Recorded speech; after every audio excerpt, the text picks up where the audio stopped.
Everyone, welcome to this environmental studies course. अगर आप Delhi university के फर्स्ट सेमेस्टर के स्टूडेंट हैं तो ये सब्जेक्ट आपके एईसी का पार्ट है। इस कंप्लीट सीरीज़ में हम इन्वायरमेंटल स्टडीज़ को बिल्कुल सिंपल लैंग्वेज में कवर करेंगे ताकि आप कंसेप्ट्स भी समझ पाओ और एग्जाम्स में भी अच्छा स्कोर कर सको। सबसे पहले एक ओवरव्यू देख लेते हैं। Basically we have 5 units in our EVS. आज हम यूनिट 1 का लेसन 1 पढ़ेंगे। सबसे पहले हम समझेंगे कि इन्वायरमेंट होता क्या है। आप अभी जहाँ बैठे हो अपने आसपास देखो, आपको हवा दिख नहीं रही लेकिन वो है। सनलाइट आ रही है, प्लांट्स हो सकते हैं, आपके फ्रेंड्स, फैमिली मेम्बर्स या पेट्स भी हो सकते हैं। ये सब मिलकर आपका इन्वायरमेंट बनाते हैं। इन्वायरमेंट वर्ड फ्रेंच लैंग्वेज के वर्ड इन्वोन से आया है, जिसका मीनिंग होता है कि सराउंडिंग्स, यानी हमारे आसपास की सभी चीज़ें। अब इन्वायरमेंट को दो पार्ट्स में डिवाइड किया जाता है, biotic components and abiotic components. Biotic का मतलब होता है लिविंग थिंग्स, जैसे human beings, plants, animals, birds, bacteria. ये सब ग्रो करते हैं, रिप्रोड्यूस करते हैं और लाइफ प्रोसेस करते हैं, इसलिए ये बायोटिक कंपोनेंट्स कहलाते हैं। सेकंड है हमारा एबायोटिक कंपोनेंट्स। एबायोटिक का मतलब होता है नॉन लिविंग थिंग्स, जैसे air, water, sunlight, soil, rocks. खुद ये जिंदा नहीं है लेकिन इनके बिना लाइफ सर्वाइव नहीं की जा सकती। जैसे अगर प्लांट को सनलाइट और वाटर ना मिले तो वो ग्रो नहीं करेगा। मतलब बायोटिक और एबायोटिक दोनों एक दूसरे से कनेक्टेड है। इन्वायरमेंटल प्रोटेक्शन एक्ट 1986 के अकॉर्डिंग इन्वायरमेंट में वाटर, एयर, लैंड और इनका लिविंग ऑर्गेनिजम्स के साथ रिलेशन इंक्लूड होता है। अब क्वेश्चन आता है, इन्वायरमेंट इंपॉर्टेंट क्यों है। इन्वायरमेंट हमें देता है क्लीन एयर ब्रीथिंग के लिए, वाटर ड्रिंकिंग के लिए, फूड खाने के लिए, मेडिसिन ट्रीटमेंट के लिए, रॉ मटेरियल इंडस्ट्रीज के लिए, energy resources, tourism and recreation. Basically हमारी हर नीड इन्वायरमेंट से ही पूरी होती है, लेकिन आज एक्सेसिव इंडस्ट्रियलाइजेशन, डिफॉरेस्टेशन और पोल्यूशन की वजह से इन्वायरमेंट डिग्रेड हो रहा है। इसलिए इन्वायरमेंट प्रोटेक्शन आज के टाइम की सबसे बड़ी नेसेसिटी बन चुकी है। अब सवाल आता है कि हम ये सब्जेक्ट पढ़ क्यों रहे हैं। इन्वायरमेंटल स्टडीज़ का ऑब्जेक्टिव क्या है। ये सब्जेक्ट सिर्फ एग्ज़ाम पास करने के लिए नहीं है, इसका पर्पज़ हमें इन्वायरमेंट के प्रति अवेयर बनाना है। सबसे पहला ऑब्जेक्टिव है क्रिएट अवेयरनेस। कई लोग इन्वायरमेंट के इश्यूज़ को सीरियसली नहीं लेते, उन्हें लगता है पॉल्यूशन या क्लाइमेट चेंज उनसे रिलेटेड नहीं है। इन्वायरमेंटल स्टडीज़ हमें अवेयर बनाती है कि ये प्रॉब्लम्स हम सबको अफेक्ट करती है। फॉर एग्जाम्पल, दिल्ली की एयर पॉल्यूशन प्रॉब्लम सिर्फ गवर्नमेंट की प्रॉब्लम नहीं है, ये हर सिटीज़न की प्रॉब्लम है। सेकंड है हमारा explain importance and components. Environment किस किस चीज़ से मिलकर बना है, लिथोस्फीयर क्या है, हाइड्रोस्फीयर क्या है, एटमॉस्फेयर क्या है, ये सब इसी सब्जेक्ट में हम सीखेंगे। थर्ड है understand scope of environmental studies. Environmental studies सिर्फ साइंस स्टूडेंट के लिए नहीं है, लॉ, कॉमर्स, ह्यूमैनिटीज़, मैनेजमेंट सब फील्ड्स में इसका इंपॉर्टेंस है। फॉर एग्जाम्पल, अगर आप लॉयर बनते हो तो इन्वायरमेंटल लॉ पढ़ोगे, अगर बिजनेस पे जाओगे तो सस्टेनेबल बिजनेस प्रैक्टिसेस सीखोगे। नेक्स्ट है हमारा multi disciplinary nature. Environmental problem complex होते हैं, उन्हें सोल्व करने के लिए सिर्फ बायोलॉजी नहीं चलती, केमिस्ट्री, इकोनॉमिक्स, जियोग्राफी, सोशियोलॉजी और लॉ सबकी नॉलेज होनी चाहिए। फॉर एग्जाम्पल, रिवर पॉल्यूशन को सोल्व करने के लिए साइंटिस्ट पॉल्यूशन चेक करेगा, इकोनॉमिक्स इकोनॉमिक इम्पैक्ट बताएगा, लॉयर लीगल एक्शन सजेस्ट करेगा। इसलिए environmental studies multi disciplinary subject है। नेक्स्ट है हमारा सस्टेनेबल डेवलपमेंट। ये सब्जेक्ट हमें सिखाता है कि रिसोर्सेज का यूज़ कैसे करें ताकि फ्यूचर जनरेशन के लिए भी रिसोर्सेज बचे रहें। फॉर एग्जांपल, अगर हम आज सारे फॉरेस्ट काट देंगे तो फ्यूचर जनरेशन को फॉरेस्ट नहीं मिलेंगे। इसीलिए डेवलपमेंट और कंजर्वेशन दोनों साथ साथ चलना चाहिए। इसी कंसेप्ट को सस्टेनेबल डेवलपमेंट कहते हैं। तो स्टूडेंट्स, इन्वायरमेंटल स्टडीज़ का मेन गोल है रिस्पॉन्सिबल और इन्वायरमेंटली कॉन्शियस सिटीजन्स बनना। अब हम इन्वायरमेंट की फर्स्ट कंपोनेंट लिथोस्फीयर को समझते हैं। लिथोस्फीयर वर्ड ग्रीक वर्ड लिथोस से आया है, जिसका मीनिंग होता है रॉक। सिंपल लैंग्वेज में लिथोस्फीयर अर्थ की सॉलिड आउटर लेयर है। जिस ज़मीन पर हम चलते हैं, घर बनाते हैं और फार्मिंग करते हैं, वो सब लिथोस्फीयर का पार्ट है। इसमें आते हैं rocks, soil, mountain, plateaus, valley, minerals. For example, Himalaya, Aravalli range और डेक्कन प्लेट्यू सब लिथोस्फीयर्स के एग्जाम्पल हैं। इसी लेयर में इंपॉर्टेंट जियोलॉजिकल एक्टिविटीज़ होती हैं, जैसे वेदरिंग, इरोजन, वोल्केनिक इरप्शंस। अब इसकी इंपॉर्टेंस, लिथोस्फीयर हमें एग्रीकल्चर के लिए लैंड देती है, हाउसेज और बिल्डिंग्स के लिए लैंड देती है, मिनरल्स प्रोवाइड करती है, नेचुरल रिसोर्सेज प्रोवाइड करती है। अगर लिथोस्फीयर ना हो तो फार्मिंग भी नहीं होगी और ह्यूमन सेटलमेंट भी पॉसिबल नहीं होगा। अब हम इन्वायरमेंट की सेकंड मेजर कंपोनेंट को समझेंगे, जिसे हाइड्रोस्फीयर कहते हैं। Hydrosphere word Greek word hydro hydro से आया है जिसका मीनिंग होता है वाटर। सिंपल लैंग्वेज में अर्थ पर जितना भी वाटर प्रेजेंट है, चाहे वो लिक्विड, सॉलिड या गैस किसी भी फॉर्म में हो, सब हाइड्रोस्फीयर का पार्ट है। For example ocean, sea, river, lakes, pond, glacier, water vapour. और एक इंटरेस्टिंग फैक्ट, अर्थ की सरफेस का लगभग 71% हिस्सा वाटर से कवर है, लेकिन प्रॉब्लम ये है कि इसमें 97% वाटर ओशियंस में है जो कि सैल्टी है। सिर्फ 3% फ्रेश वाटर है और उसमें से भी बहुत सारे ग्लेशियर्स में फ्रोजन है, इसलिए ड्रिंकिंग वाटर बहुत लिमिटेड रिसोर्स है। इम्पोर्टेंस ऑफ हाइड्रोस्फीयर, हाइड्रोस्फीयर के बिना लाइफ पॉसिबल ही नहीं है। प्लांट्स को वाटर चाहिए, एनिमल्स को वाटर चाहिए, ह्यूमंस को वाटर चाहिए। हाइड्रोस्फीयर क्लाइमेट को रेगुलेट करती है और वाटर साइकिल को मेंटेन करती है। अगर रिवर और ओशन ना होते तो रेनफॉल भी नहीं होती। इसी वजह से हाइड्रोस्फीयर अर्थ का लाइफ सपोर्ट सिस्टम माना जाता है। एटमॉस्फेयर अर्थ के अराउंड गैसेस की एक प्रोटेक्टिव लेयर है। अगर एटमॉस्फेयर ना हो तो अर्थ पर लाइफ सर्वाइव नहीं की जा सकती। एटमॉस्फेयर मेनली कंटेन करता है nitrogen, that is 78%, oxygen, that is 21%, argon, carbon dioxide. अब एक सिंपल क्वेश्चन, हम ऑक्सीजन पर डिपेंड है तो नाइट्रोजन ज़्यादा क्यों है? क्योंकि नाइट्रोजन प्लांट्स की ग्रोथ और न्यूट्रिएंट साइकिल के लिए इम्पोर्टेंट है। एटमॉस्फेयर की इंपॉर्टेंस, एटमॉस्फेयर हमें हार्मफुल सोलर रेडिएशन से प्रोटेक्ट करता है, अर्थ का टेम्परेचर रेगुलेट करता है, रेनफॉल और वेदर क्रिएट करता है। अगर एटमॉस्फेयर ना हो तो अर्थ मून की तरह लाइफलेस हो जाएगा। अब एटमॉस्फेयर जो है वो एक सिंगल लेयर नहीं है, ये 4 मेजर लेयर से में डिवाइड है। फर्स्ट इज ट्रोपोस्फेयर, ये सबसे नीचे वाली लेयर है। हम सब इसी लेयर में रहते हैं। क्लाउड्स, रेन, स्टॉर्म और वेदर फिनोमिना इसी लेयर में होता है। फॉर एग्जांपल आज अगर बारिश हो रही है या आंधी आ रही है तो वो ट्रोपोस्फेयर में हो रहा है। सेकंड इज स्ट्रेटोस्फेयर, इस लेयर में ओजोन लेयर प्रेजेंट होती है। Ozone layer harmful UV rays को अब्सॉर्ब करती है।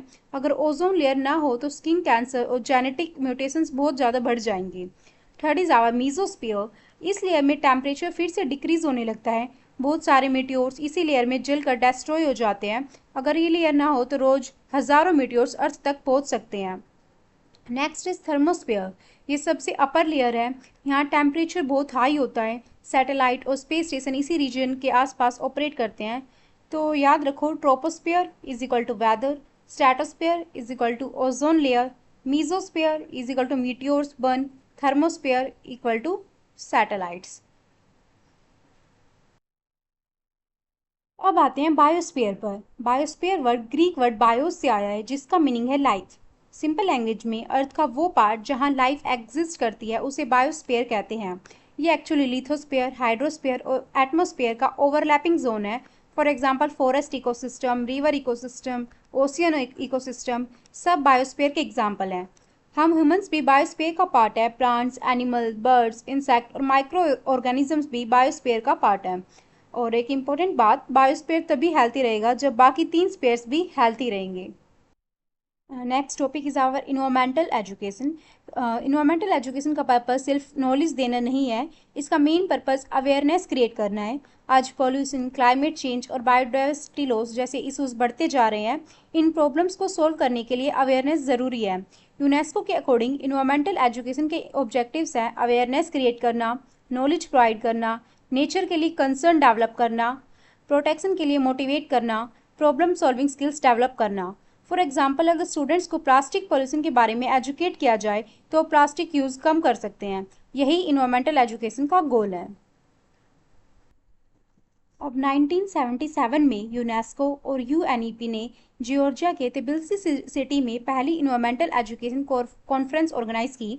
ये इन्वायरमेंटल एजुकेशन की हिस्ट्री में बहुत इंपॉर्टेंट इवेंट माना जाता है। इस कॉन्फ्रेंस के गोल थे अवेयरनेस बढ़ाना, नॉलेज देना, पॉजिटिव एटीट्यूड डेवलप करना, इन्वायरमेंटल प्रोटेक्शन में पार्टिसिपेट बढ़ाना। इंडिया में इन्वायरमेंटल एजुकेशन 1985 के बाद इंडियन यूनिवर्सिटीज़ में इन्वायरमेंटल एजुकेशन का एक्सपेंशन हुआ। 1991 में सुप्रीम कोर्ट ने इन्वायरमेंटल स्टडीज़ को अंडर ग्रेजुएट लेवल पर कंपलसरी बनाने का डिसीजन दिया। इसी वजह से आज आप डीयू में ईवीएस सब्जेक्ट पढ़ रहे हो। अब है multidisciplinary nature. Environmental problems complex होते हैं, इसीलिए एक ही सब्जेक्ट उन्हें सॉल्व नहीं कर सकता। फॉर एग्जांपल एक डैम प्रोजेक्ट बना रहे हैं हम, तो उसके लिए हमें बायोलॉजिस्ट बायोडाइवर्सिटी स्टडी करना होगा, जियोलॉजिस्ट सोशल और रॉक्स चेक करेगा, इकोनॉमिक इम्पैक्ट बताएगा, लॉयर जो है वो लीगल इश्यूज देखेगा, वैसे ही सोशियोलॉजिस्ट लोकल पीपल पर इम्पैक्ट स्टडी करेगा। इसीलिए इन्वायरमेंटल स्टडीज़ को मल्टी डिसिप्लिनरी सब्जेक्ट कहा जाता है। अब सवाल है ईवीएस पढ़ने के बाद अपॉर्चुनिटीज़ क्या हैं। सो फर्स्ट है एकेडमिक्स, आप टीचर बन सकते हो, प्रोफेसर बन सकते हो, रिसर्चर बन सकते हो। Second is research and development, new technologies develop करना। Third is industries, environmental officers और कंसल्टेंट बन सकते हो। नेक्स्ट इज़ एनजीओ, जैसे कि हमारे ऑर्गेनाइजेशन है WWF, IUCN, wild life trust of India, आप उसका पार्ट बन सकते हो। Government agencies, environmental ministries, pollution control boards, green journalism, environmental reporting कर सकते हो आप। इन्वायरमेंटल लॉ, इन्वायरमेंटल लॉयर्स और पॉलिसी मेकर। फ्यूचर में ग्रीन जॉब की डिमांड कंटिन्यूसली बढ़ती जा रही है। सो ये हमारी कुछ इंपॉर्टेंस हो गई ईवीएस की कि आप ईवीएस पढ़ के आगे क्या बन सकते हो। अभी हमारा मोस्ट इंपॉर्टेंट टॉपिक है sustainable development and sustainable development goals. 1987 में ब्रंटलैंड कमीशन ने सस्टेनेबल डेवलपमेंट का कंसेप्ट दिया। इसका डेफिनेशन है डेवलपमेंट जो प्रेजेंट जनरेशन की नीड को फुलफिल करे बिना फ्यूचर जनरेशन की नीड को कॉम्प्रोमाइज़ किए। इसकी डेफिनेशन है डेवलपमेंट जो प्रेजेंट जनरेशन की नीड को फुलफिल करे बिना फ्यूचर जनरेशन की नीड को कॉम्प्रोमाइज़ किए। मतलब कि जो जैसे हमारे प्रेजेंट में जो नीड्स है वो तो फुलफिल हो जाए, बट उससे जो फ्यूचर की नीड्स है उनके साथ कोई कॉम्प्रोमाइज़ ना हो। ये होता है हमारा सस्टेनेबल डेवलपमेंट। फॉर एग्जाम्पल, अगर हम फॉरेस्ट यूज़ करते हैं लेकिन साथ में ट्रीज भी प्लांट करते हैं तो ये सस्टेनेबल डेवलपमेंट है। लेकिन अगर हम फॉरेस्ट यूज़ कर रहे हैं, हम ट्रीज को कट कर रहे हैं, बट हम ट्रीज प्लांट नहीं कर रहे, तो उससे क्या होगा कि एक टाइम ऐसा आएगा कि हमारे सारे फॉरेस्ट खत्म हो जाएंगे, जिससे हमारी नीड तो फुलफिल हो रही है, प्रेजेंट की नीड तो फुलफिल हो रही है, नो डाउट, बट जो फ्यूचर होगा, फ्यूचर में हमारे जो बच्चे होंगे, उनके बच्चे होंगे, उनके पास फॉरेस्ट नहीं बचेगा यूज़ करने के लिए। सो उससे जो उनकी नीड है वो कॉम्प्रोमाइज़ हो रही है। अब SDGs, यूनाइटेड नेशन ने 2015 में 17 सस्टेनेबल डेवलपमेंट गोल्स लॉन्च किए और इनका टारगेट ईयर है 2030, मतलब तब तक ये कंप्लीट करना है। जैसे कि इसमें आपको कुछ बता रही हूँ, no poverty, zero hunger, quality education, clean water, climate action. ये गोल्स पूरी दुनिया को सस्टेनेबल बनाने के लिए बनाए गए हैं। आप एक बार इन 17 सस्टेनेबल डेवलपमेंट गोल्स को स्टडी कर लेना, आप ChatGPT पे डालोगे तो वहाँ पे आ जाएंगे। और बहुत ही ईजी है ये, आपको बस आप मेन जो पॉइंट है नो पॉवर्टी, ज़ीरो हंगर, आप इन नाम याद कर लेना, अंदर का कंटेंट तो आप बना ही दोगी। और इससे ईवीएस में जरूर एक क्वेश्चन आएगा सस्टेनेबल डेवलपमेंट गोल से। अब सस्टेनेबल डेवलपमेंट 3 पिलर्स पर बेस्ड है। First is environmental sustainability, natural resources को प्रोटेक्ट करना, पॉल्यूशन और क्लाइमेट चेंज को कंट्रोल करना। फॉर एग्जांपल रिन्यूएबल, अगर हम रिन्यूएबल एनर्जी यूज़ करेंगे तो उससे जो हमारे नेचुरल रिसोर्सेज है वो प्रोटेक्टेड रहेंगे, उससे पॉल्यूशन भी नहीं होगा और क्लाइमेट चेंज को भी हम कंट्रोल कर सकेंगे। Next is our social sustainability, इसका मतलब है सबको इक्वल अपॉर्चुनिटीज़ मिलनी चाहिए, एजुकेशन और हेल्थ केयर एसेसिबल होनी चाहिए। मतलब ऐसा नहीं होना चाहिए कि टू क्लासेस है, lower class and upper class. जो लोअर क्लास के बच्चे हैं वो तो एजुकेशन को अफोर्ड ही नहीं कर पा रहे, और सारे जो है हायर क्लास के जो बच्चे हैं वही एजुकेशन ले रहे हैं। तो ऐसा नहीं होना चाहिए, हर क्लास को इक्वल एजुकेशन मिलनी चाहिए। तो ये है हमारा social sustainability. Next is economic sustainability, economic growth होनी चाहिए लेकिन इन्वायरमेंट को डैमेज नहीं होना चाहिए। इकोनॉमिक ग्रोथ तो हो लेकिन इन्वायरमेंट को डैमेज किए बिना हो। ग्रीन इंडस्ट्रीज और इको फ्रेंडली बिजनेस चल रहे हैं आजकल, जिससे क्या है कि हमारी इकोनॉमिक ग्रोथ तो होती है लेकिन इन्वायरमेंट को डैमेज नहीं होता। और ये लेसन 1 के मैंने कुछ इंपॉर्टेंट क्वेश्चंस लिख दिए हैं जो मोस्ट रिपीटेडली पूछे ही जाते हैं हर साल। सो आज हमने इन्वायरमेंटल स्टडीज़ का लेसन 1 डिटेल में समझा। अगर आपको लेक्चर हेल्पफुल लगा हो तो लाइक शेयर सब्सक्राइब ज़रूर करना। नेक्स्ट लेक्चर में हम इकोसिस्टम के टॉपिक को डिटेल में स्टार्ट करेंगे। Thank you everyone and keep learning.